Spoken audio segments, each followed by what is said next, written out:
अस्सलाम वालेकुम जी। माशाल्लाह काका ग्रुप बरूटी माशाल्लाह जी। शाह जी को दाना लग गया जनाब। तो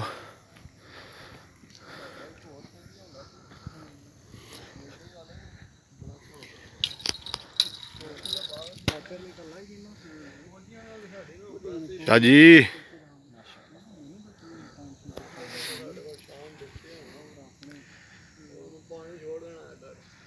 माशाल्लाह देखते हैं जी क्या है। अभी दाना शो नहीं हुआ तो गुलफाम होगा हमारे अंदाजे में। माशाल्लाह गुलफाम जी गुलफाम माशाल्लाह एक नए अंदाज में काका ग्रुप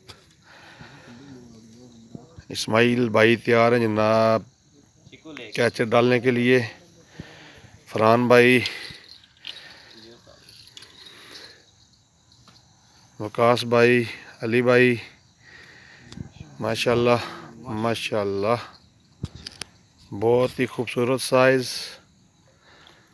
गुलफाम।